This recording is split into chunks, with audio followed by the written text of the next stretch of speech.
संबंध के अनुभूति के अनुसार हमारे मन में भावनाएं जन्म लेती हैं। कोई व्यक्ति हमसे मिला और उसके साथ हमारा व्यवहार पूर्व में प्रेम पूर्ण है, तो मन में प्रीति का ही संचार होगा।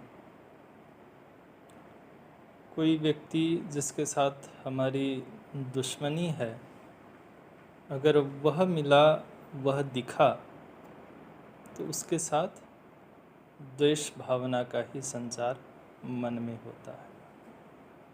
ऐसा कभी नहीं होता कि किसी ने अपकार किया हो हमारा और उसके मिलने पर हम बड़े खुश हो जाएं, अथवा ऐसा कभी नहीं होता कि जिसने हमें उपकार किया है और उसके सामने आने पर हम दुखी हो जाएं। तो ये मन की भावना का विज्ञान है। और एक ऐसा भी देखने में आता है कि अगर पहले कोई प्रेमास्पद हमसे मिल लिया, तो उसके बाद अगर कोई दुश्मन सामने में आ भी जाए, तो वो प्रेम की भावना वो द्वेष को थोड़ा सा शिथिल कर देती है।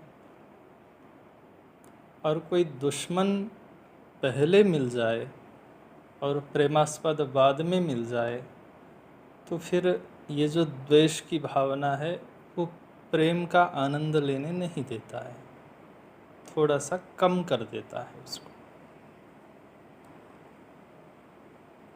तो ये व्यक्ति देखने मात्र से हमारे मन में ये सब बातें हो जाती हैं, हमें पता भी नहीं चलता है। हम कहीं पर बैठे हों और अगर कुर्सी खाली भी ना हो, हमने कुछ सामान रखा हो और कोई प्रेमास्पद व्यक्ति वहाँ दिख जाए, तो फिर हम उसको हाथ उठा करके बुला ही लेते हैं कि आ जाओ, और अपने सामान को नीचे रख करके उसको बिठा लेते हैं। और अगर कोई द्वेषास्पद आ जाए और कुर्सी खाली पड़ी हो, तो भले ही पानी का बोतल हो, वहाँ रख देते हैं ताकि उसको लगे वो इधर ना आए। तो ये हमारे मन में चलता ही रहता है। भावना का आना जाना सामने उपस्थित उद्दीपक के अनुसार होता है। तो यहाँ पर भगवद गीता में पहले धृतराष्ट्र ने जो वचन बोले, उसमें एक शब्द कहा कि युयुत्सवः।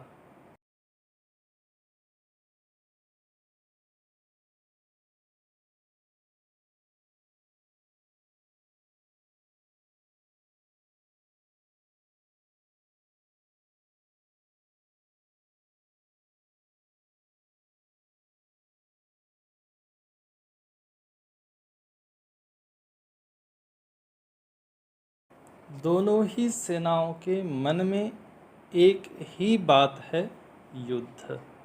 अब युद्ध होना है। चूँकि दुर्योधन के मन में भी पहले से काफ़ी द्वेष भरा पड़ा है और पांडवों ने भी बहुत कष्टों को सहा है।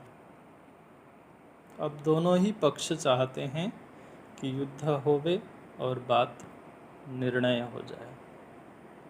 तो दोनों ही युयुत्सु हैं, और उसमें भी अर्जुन ने तो मानो अर्जुन का जन्म ही युद्ध के लिए हुआ है। धर्म्यात् हि युद्धात् श्रेयोन्यत क्षत्रियस्य न विद्यते। भगवान आगे कहते हैं कि धर्मपूर्वक युद्ध के अलावा क्षत्रिय के लिए पुण्य कार्य है ही नहीं। तो मानो अर्जुन का तो जन्म ही युद्ध के लिए ही हुआ है। चूँकि बाल्यावस्था से ही जो शिक्षा दीक्षा मिली वो उसी अनुसार की है। मारने काटने की शिक्षा ही है धर्मपूर्वक। तो ऐसा अर्जुन, और जब भगवान को वो बोलता है कि सेनयोर उभयोर मध्ये रथम स्थापय में अच्युत, हे अच्युत, मेरे रथ को दोनों सेनाओं के मध्य आप ले जा करके स्थापित करिए। अगर ये अर्जुन बोल रहा है तो बोलते समय वहाँ कहता है कि ताकि मैं ये देख सकूं कि धार्तराष्ट्रस्य दुर्बुद्धेः युद्धे प्रियचिकीर्षवः। दुर्बुद्धि दुर्योधन के युद्ध से प्रिय करने की इच्छा वाले कौन कौन हैं, उनको मैं देखूं। तो उसका जो शब्द प्रयोग है उसी से पता चल रहा है कि अर्जुन के मन में वीर वृत्ति है और कदाचित थोड़ा सा रोष भी है दुर्योधन के प्रति। दुर्बुद्धि शब्द प्रयोग करता है। तो कोई संशय अभी तक है नहीं मन में कि युद्ध करें अथवा ना करें, सब तैयार होकर के आए हैं। शंखनाद हो गया है, भगवान श्री कृष्ण स्वयं ने शंखनाद किया, अर्जुन स्वयं ने शंखनाद किया।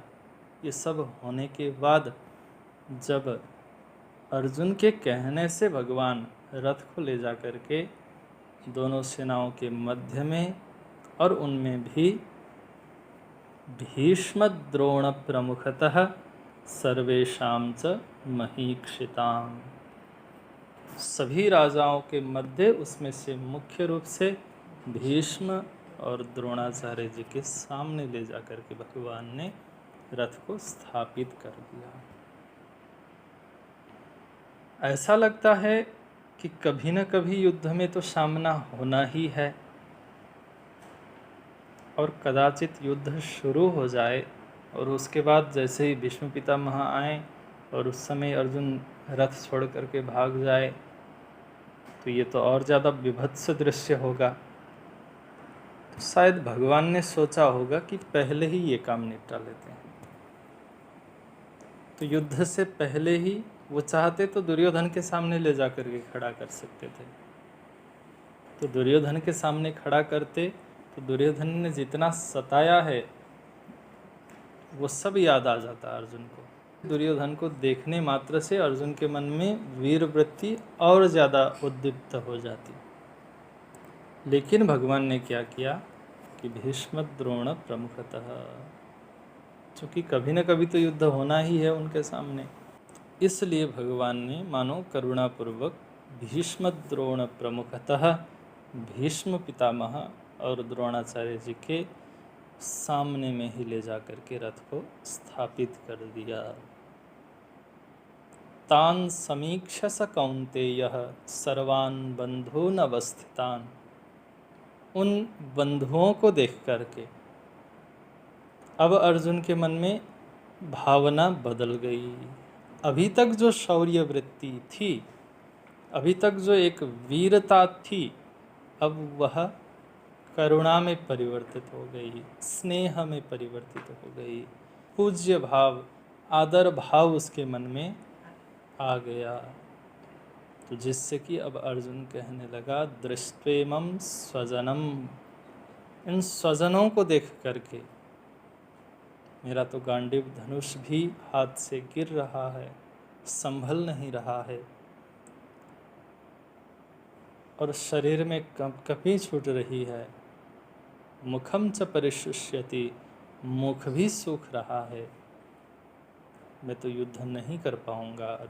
भगवान के सामने अर्जुन बोलने लगा।